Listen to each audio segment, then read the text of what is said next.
भटकाएगा जो और आदमी भटक जाएगा।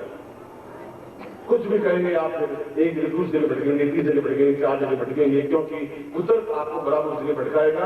मगर ये जीवन कृष्ण में कैसे बन सकेगा, राम में कैसे बन सकेगा, सुगंध में कैसे बन सकेगा, प्राण में कैसे बन सकेगा। और जो भगवान 11 अध्याय में पूरा विराट रूप दिखाया अर्जुन को, ऐसे आपके शरीर में विराट रूप कब स्थापन हो पाएगा। और बस स्थापन नहीं हो पाया तो फिर मल मूत्र से भरी हुई देह आप मेरे शरीर चरणों में चढ़ाएंगे भी क्या। जब शरीर में आप चढ़ा कर लगाते हैं तो मैं समझता हूं कि आप मुझे क्या पैर चढ़ाएगा, मल मूत्र से भरा हुआ शरीर चढ़ाएगा। क्या चढ़ा मिलाए, क्या ऐसा चढ़ाया जा सकता? चढ़ाया जा सकता सुगंधित पुष्प कमल, चढ़ाया जा सकता सुगंधित जीवन, चढ़ाया जाता प्राणशक्ति युक्त जीवन, और ऐसा जीवन जो जमीन से ऊपर उठकर सार्वजनिक संपन्न कर सके।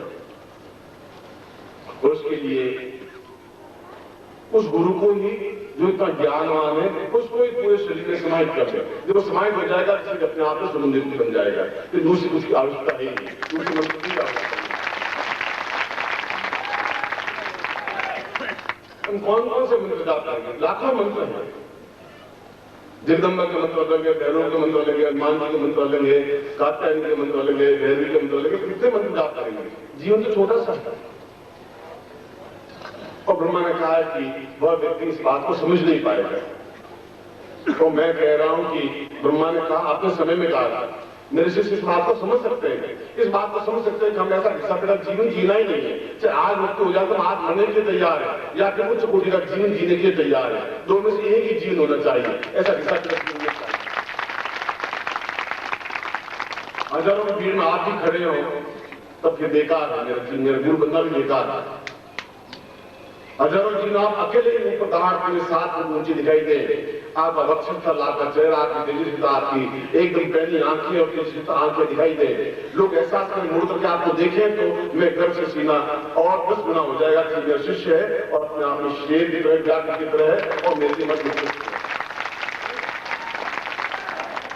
मैं जो कुछ हूं वह तो मेरे गुरु की देंगे। मैं मुझे क्रिया करनी पड़ती है आपके बीच में, माया के रूप में आके रहना बैठना पड़ता है, और प्राण शक्ति में जाना, प्राण शक्ति में जाना पड़ता है। मुझे दोनों जीवन जीना पड़ता है और दोनों जीवन जीना बड़ा कठिन है। और एक दूसरा प्रसंग है, एक तरह का संन्यास जीवन था तो चिंता की नहीं, बस देखा जाएगा किस शहर हम हैं, बाकी कोई परवाह नहीं।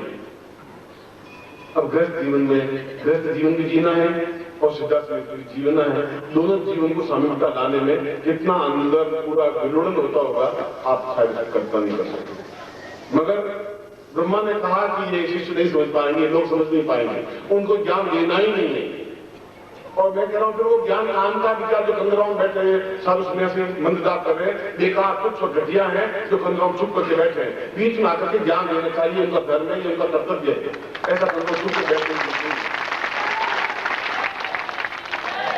वो नहीं समझ पाए वो उनका दुर्भाग्य है, वो समझ पाए ये उनका सौभाग्य है।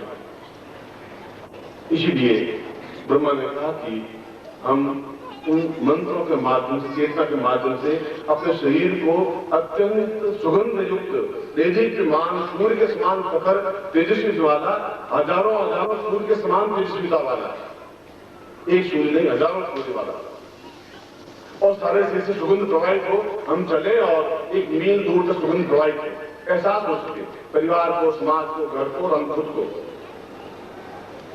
वह क्रिया है अपने आप में, शरीर में पूर्णता के साथ में गुरु को स्थापन कर देना, उतार देना, जीवन भर उतार देना। और जीवन भर गुरु तभी उतर सकेगा जब अंदर मल मूत्र युक्त होगा ही नहीं। जीवन पूर्ण पवित्र करके उतर सकेगा, गंदगी में वो नहीं बैठ सकेगा। यह गुरु का कर्तव्य, यह गुरु का धर्म है।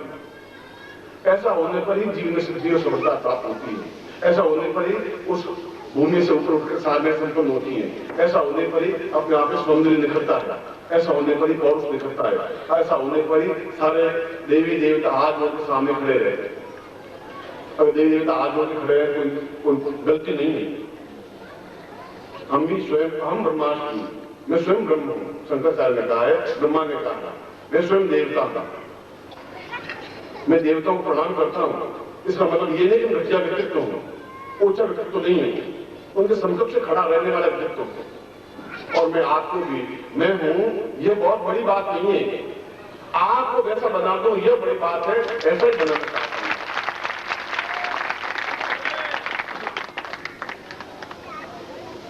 और यह गुरु रक्त रूपेण स्थापित किया, आदेश दान किया नहीं, रक्त रूपेण स्थापित किया। शरीर का कोई भाग नहीं जहां रुधिर नहीं है। आंख इस ओर में भी 18 नाड़ियां हैं, 18 नाड़ियों से पृथ्वी बनती है और उसमें खून बहता है। मैंने गुरु आदेश दान प्रयोग करवाए। गुरु रुधिर स्थापना प्रयोग हो कि रक्त के एक एक कण में गुरु समाहित हो और सारा शरीर अपने आप में गुरुमय बन जाए, देदीप्यमान बन जाए, तेजस्वी बन जाए, एक ही बार में, एक ही झटके में सब कुछ प्राप्त हो जाए। यह जीवन की श्रेष्ठता है। ऐसा ही प्रयोग मैं आपको ठीक 2:30 बजे संपन्न करवाऊंगा। ऐसे आपको जैसे आशीर्वाद देता हूं। कल्याण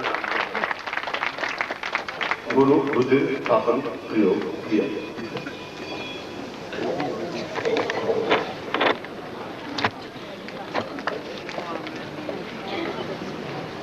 ब्रेड वॉश करवा दें सुबह शाम। और ऐसा तुमने कहीं पूरी जिंदगी में किए नहीं।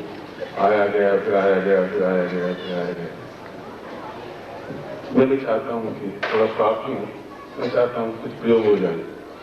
और आप लोगों का भी प्यार है कि मुझे बार बार या मंच पर बैठे रहे। इसे अच्छा जाए नहीं, सुबह आए यहाँ बैठ जाए, रात को 12 बजे चले जाए, ज्यादा अच्छा रहेगा। कह गए तो लोग घेर लेते हैं, यहाँ आ जाते हैं, ज्यादा अच्छा रहेगा। दोपहर के प्रवचन में, प्रातःकालीन प्रवचन में मैंने एक बहुत महत्वपूर्ण बात कही थी। और बुद्धिमान व्यक्ति, चतुर व्यक्ति, समझदार व्यक्ति बात के मर्म को और गंभीरता को समझते हैं। ये समझते हैं कि यह आदमी इतना परिश्रम हमारे लिए इतना क्यों कर रहा है। इसलिए कर रहा है कि पुस्तकों के माध्यम से या कैसेट के माध्यम से या आप लोगों के माध्यम से एक ज्ञान आपके अंदर उतार सके। और भगवान विष्णु को सहस्र श्रीरेखाम गुरु का सहस्राक्षर सहस्रपाद सबोम कहा गया है यजुर्वेद में। भगवान विष्णु के 1000 मुंह हैं, चेहरे हैं, 2000 हाथ हैं, 2000 पांव हैं।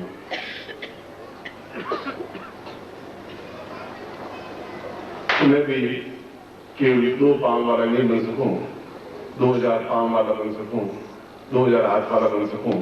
और ये 2 आप जितने हाथ हैं वो सब मेरे हाथ बन सकें, आप जितने पांव हो सब मेरे पांव बन सकें। अगर एक पुरुष की कल्पना की गई है तो उसके हजारों हाथ हों, हजारों पांव हों और हजारों हृदय हों, सब मिलकर के एक साथ धड़क सके, एक साथ चेतना युक्त हो सके। मैं देखता हूं कई बार और पिछले 30-40 वर्षों में देखा है कि शिष्यों का प्यार अनमोल मिला है, अद्वितीय मिला है। उसकी कोई तुलना मेरे जीवन में है ही नहीं।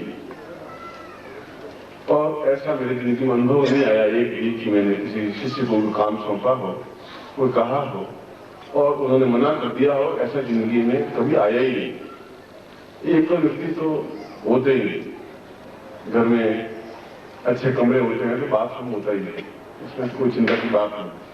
कुछ लोग आलोचना करते हैं, कुछ लोग प्रशंसा करते हैं, इस बात में आलोचना और प्रशंसा से तो परे हैं।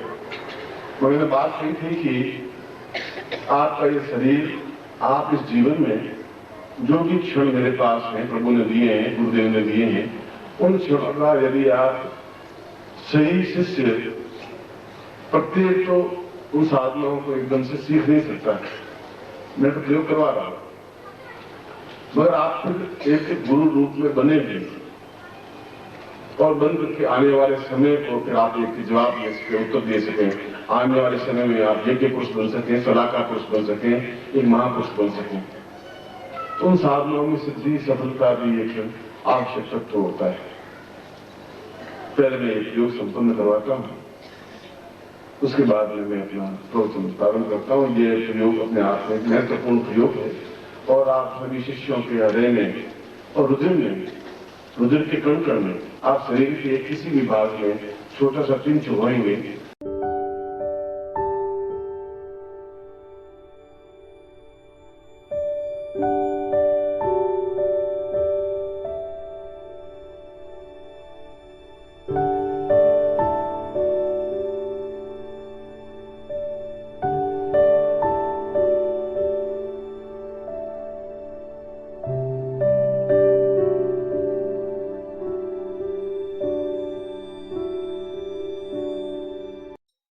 ओम परम तत्वाय नारायणाय गुरुभ्यो नमः। ओम ह्रीं मम प्राण देह रोम प्रतिरोम चैतन्य जाग्रय ह्रीं ओम नमः। ओम भूर्भुवः स्वः तत्सवितुर्वरेण्यं भर्गो देवस्य धीमहि धियो यो नः प्रचोदयात्।